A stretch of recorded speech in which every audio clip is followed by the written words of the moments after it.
पुंछ में पाकिस्तान की बड़ी आतंकी साजिश को नाकाम कर दिया गया। चुनाव में बड़ी गड़बड़ी की फिराक में थे आतंकी। 24 घंटे में सेना ने 5 आतंकियों को मार गिराया। इस वक्त की बहुत बड़ी खबर आपको बता रहे हैं। जम्मू कश्मीर में चुनाव से ठीक पहले आतंकियों की बड़ी साजिश एक सामने आई है। एक के बाद एक अलग अलग जगहों पर जिस तरह से अटैक किया गया है, इससे एक चीज साफ है कि चुनावी प्रक्रिया शुरू होने से यहां बौखलाया हुआ है पाकिस्तान और उसके समर्थित आतंकी। देखिए ये किस तरह से हथियारों का जखीरा बरामद किया गया है। वेस्लिन बॉक्स में आईईडी है, पेन में आईईडी है, बॉल में आईईडी है, ईंट जैसी आईईडी है। अलग अलग तरीकों से ऐसी चीजें हैं ये जो कि रोजमर्रा के इस्तेमाल की होती है। और हमारे साथ हमारे कई खास मेहमान भी जुड़ चुके हैं। Major general retired Ajay Chaturvedi हैं जो कि आर्मी कोर ऑफ इंजीनियरिंग के इंजीनियर्स के हैं, और साथ ही साथ कर्नल अनुराग शुक्ला हैं जो कि आईईडी एक्सपर्ट हैं। अनुराग जी, ये जो चीजें बरामद की गई हैं ये ऐसी चीजें हैं जो कि बहुत ही आसानी से किसी के पास भी हो सकती हैं। इनको आईईडी का रूप देना और किस तरह से इसका कितना घातक ये हो सकता है, हमारे दर्शकों को बताएं। बिल्कुल, ये जो अब आईडी की बात करते हैं तो आईडी का जो पहला आई वर्ड है, it is called improvised. Improvise का मतलब ऐसी चीज है कि एक छोटा सा ऐसा बम बनाया जाता है जो कि एक अनकन्वेंशनल रूप में होता है, जो किसी भी तरह से, फॉर एग्जांपल जैसे आपने देखा बॉल की शेप में है, टिफिन की शेप में है, या किसी भी और चीज की शेप में, जो कि किसी भी तरह से संदेह नहीं किया जा सकता है इसके ऊपर। और इसके अंदर इतना बारूद रखा जाता है कि जो फटने के बाद उसके आसपास के लोग होते हैं तकरीबन 3 से 7 मीटर के दायरे में आने वाले किसी भी आदमी को मार गिराने की क्षमता रखता है। शुक्ला जी, अगर ये जो बॉल आईडी है, मान लीजिए अगर ये बॉल फेंक दिया जाए तो आसपास में कितने लोगों को ये मार सकता है?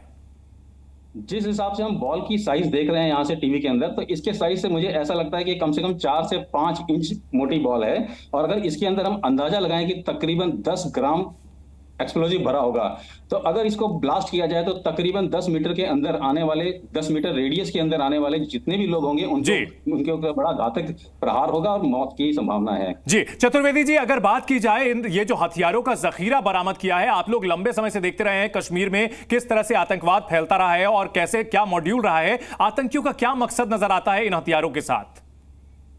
देखिए, आईडी जो जैसा कि अनुराग जी ने अभी बताया, बिल्कुल सही बताया कि ये इम्प्रोवाइज्ड एक एक्सप्लोसिव डिवाइस है। और इसको अगर जहां कहीं भी इसका एक्सप्लोजन होगा, इससे 2-3 चीजें होती है। एक तो साइकोलॉजिकल इफेक्ट होता है कि आसपास लोगों का एक धमाका हो गया। दूसरा, इसके अंदर आप जब इम्प्रोवाइज कर रहे हो तो उसके अंदर आप कुछ छर्रे डाल दोगे, कीलें डाल दोगे, कोई ऐसी चीज डाल दोगे जब वो उड़ेंगे जो उसके जो स्प्लिंटर्स जाएंगे जिससे लोगों को चोट पहुंचती है। तो अगर ये सड़क पे लगाया जाएगा तो सड़क फट जाएगी, तो आपका जो है लॉजिस्टिक सपोर्ट कॉलम हट जाएगा जी। तो लेकिन इसमें एक चीज मैं जो बताना चाहता हूं, जो कि हम लोगों को पता होनी चाहिए, जिससे कि इससे एक्सप्लोसिव का फायदा मिलता है। देखिए, नॉर्मल एक्सप्लोसिव जो होता है उस पर आप उसको जलाओ तो उस पर चाय भी बना सकते हो, उसमें कुछ नहीं होता। इसको बोलते हैं जो ये जो होता है ये एक्सप्लोसिव होता है, जैसे कि TNT है या प्लास्टिक एक्सप्लोसिव है, उस पर कुछ नहीं हो सकता। उसको करने के लिए आप उसमें एक छोटा एक्सप्लोसिव ऐसा लगाते हो जो जल्दी जल सकता है। ठीक है। तो उसको जलाने के 2 ढंग हो सकते हैं, एक इलेक्ट्रिकल हो सकता है और एक आप माचिस लगा दो। तीसरा होता है, जैसा कि अनुराग ने बताया कि बॉल फेंको तो जो इम्पैक्ट से अपने आप ठीक है, ठीक है। ये बहुत खतरनाक हो सकता है। हमारे सहयोगी रजत वोरा जुड़ चुके हैं जो कि लगातार कवरेज दे रहे हैं हमें इस पूरे मामले को लेकर। रजत, किस तरह से यहां पेन के जरिए, बॉल के जरिए, टिफिन के जरिए धमाका करने की साजिश, ये नापाक साजिश, सीधे सीधे टारगेट पर इलेक्शन है, क्या जानकारी है आपके पास? जी बिल्कुल चंदन, आपको बता दें कि पुंछ जिले से ये बरामदगी जो है वो हुई है और एक टेरर एसोसिएट जो है पकड़ा गया है। बताया जा रहा है कि लगातार POK में एक हैंडलर है अजीम, उसके संपर्क में था और लगातार विधानसभा चुनावों में एक बड़ी साजिश के तहत ये जो पूरा साजो सामान है इसके पास पहुंचा था। आपको बता दें कि जिस तरह से हमने पहले भी देखा है कि आईडीज जो है वो अलग अलग तरीके से प्लांट की जाती हैं और उसी तरह की एक स्ट्रेटजी, एक नई मॉडस ऑपरेंडी जो है आतंकियों ने अपनाई है। पेन, मार्कर, वेस्लिन, ब्रिक, इसके अलावा जो बच्चों जिससे खेलते हैं प्लास्टिक बॉल, इस तरह की आईडीज बनाकर यहां पर हमले करने की साजिश थी। हालांकि सुरक्षा बलों ने इसे नाकाम किया है और लगातार आपको बता दें कि विधानसभा चुनाव जम्मू कश्मीर में धारा 370 रटने के बाद पहली बार हो रहे हैं, तो आतंकियों की लगातार बौखलाहट यह दिखाता है कि वो किसी तरह से भी जम्मू कश्मीर में, ठीक है, निश्चित तौर पर बौखलाए हुए हैं आतंकी। लेकिन अनुराग शुक्ला जी, इस तरह की अगर दुश्मनों की साजिश है, इनको पकड़ा कैसे जा सकता है, किस तरह से डिटेक्ट किया जा सकता है और डिफ्यूज कैसे किया जा सकता है, हमारे दर्शकों को बताएं।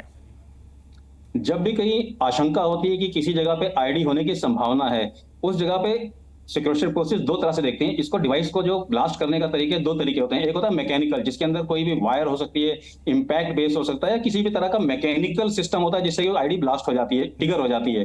दूसरा चीज होता है रिमोट कंट्रोल से उड़ाई जाती है। रिमोट कंट्रोल के अंदर तीन तरह की चीजें आती हैं। क्या वो ब्लूटूथ के रूप में हो सकती है, रिमोट कंट्रोल के, ब्लूटूथ से ब्लास्ट किया जा सकता है, ब्लूटूथ से ब्लास्ट किया जा सकता है, तकनीक का इतना भयानक इस्तेमाल।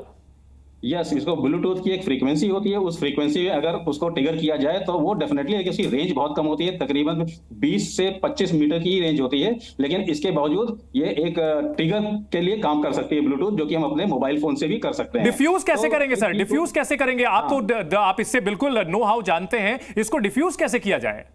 बिल्कुल बिल्कुल। तो इसके लिए हम क्या करते हैं, हमारे पास एक जैमर्स आते हैं, तो जैमर्स हम उस एरिया में ले जाते हैं और सबसे पहले वो सारी फ्रीक्वेंसी को स्कैन करते हैं कि अगर उस फ्रीक्वेंसी, जैसे स्पेक्ट्रम की बात करें तो 400 मेगाहर्ट्ज से लेके 5.5 गीगाहर्ट्ज तक का पूरा स्पेक्ट्रम होता है। वो एक सेकंड में 70 टाइम हम उसको स्कैन करने की ताकत रखते हैं, हमारे पास ऐसी टेक्नोलॉजी मौजूद है। उसके बाद अगर उस फ्रीक्वेंसी में कोई हरकत चल रही है उसको हम जैम कर देते हैं। उसके बाद हमारा बम विरोधी दस्ता आगे जाता है और उसको जाके उसका एक पावर ट्रिगर के बीच में एक पावर सोर्स होता है। पावर सोर्स का मतलब होता है कि जो बैटरी होगी, जो बैटरी की जो तार होती है उसको हम काट देते हैं। जैसे बैटरी की तार कटेगी तो जो डेटोनेट। ठीक है, रिएक्शंस आ रहे हैं वहां पर, वो सुनाते हैं अपने दर्शकों को। अंदर इंटीरियर रगेड टोपोग्राफी इलाका है, थोड़ा सा अनड्यूलेटेड टोपोग्राफी है और वाइल्ड ऑर्चर्ड इलाका है और पॉपुलेशन काफ़ी यहाँ स्पार्स है। तो लिहाजा जाहिर तौर पे सुरक्षा बलों को जब भी इस तरह की इत्तला मिलती है तो उनके मंसूबों को हम लोग जो है नाकाम कराने के लिए पुरअज़्म रहते हैं और हम इस तरह का जैसे कॉम्बिंग ऑपरेशन और कॉर्डन सर्च ऑपरेशन करते हैं, जिसमें इस तरीके के जो इंसिडेंट्स हैं उसको फॉइल करने के लिए हमेशा हम तैयार रहते हैं। ये सिक्योरिटी फोर्सेस के लिए ये सिग्निफिकेंट एक मरहला होता है इस टाइप की चीज़ें करना। चूँकि अभी ऑपरेशन अभी मुकम्मल नहीं हुआ है तो जाहिर सी बात है उसके बाद इस चीज़ों का जो है एक एनालिसिस करके आपको बताया जाएगा। Otherwise it is a very significant achievement. कल देर शाम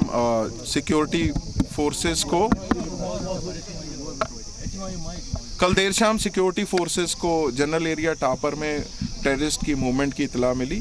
तो इसी असना में Jammu Kashmir police, army, SSB और सीआरपी की जो टुकड़ियां हैं उसने इस इलाके का हिसार करा। जब इस एरिया का सर्च ऑपरेशन चल रहा था तो अंदर इलाके के अंदर से कुछ जगह से वहाँ शदीद तौर पे गोलीबारी हुई, जिसके बाद ये एनकाउंटर स्टार्ट हो गया। अभी ये जो ऑपरेशन है अभी कंटिन्यू हो रहा है और इसको अभी पूरी तरीके से मुकम्मल होने में थोड़ा सा समय लगेगा।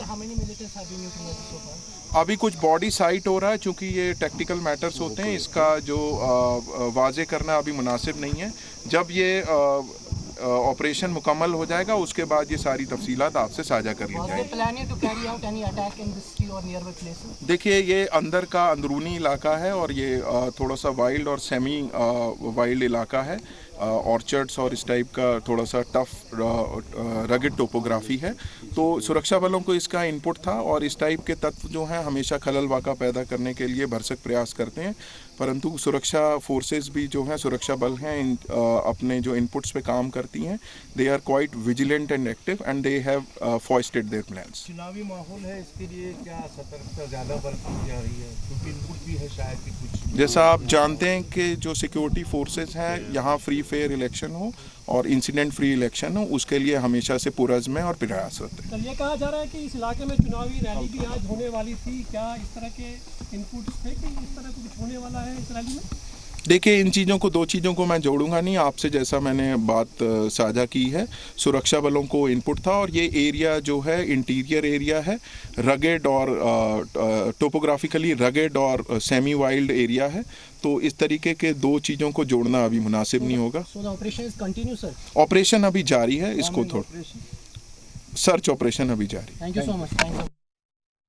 तो बिल्कुल जम्मू कश्मीर में पूरी तरह से सर्च ऑपरेशन अभी जारी है और किस तरह से बरामदगी की गई है, जी न्यूज इस बड़ी खबर पर लगातार बना हुआ है। आतंकियों के मंसूबों को नाकाम करने की हमारे सुरक्षा बल पूरी मुकम्मल तैयारी के साथ हैं। और बहुत शुक्रिया हमारे मेहमानों का हमारे साथ इस बड़ी खबर पर जुड़ने के लिए। रजत, आपका भी शुक्रिया। इस बड़ी खबर पर अपडेट हम लगातार आपको देते रहेंगे।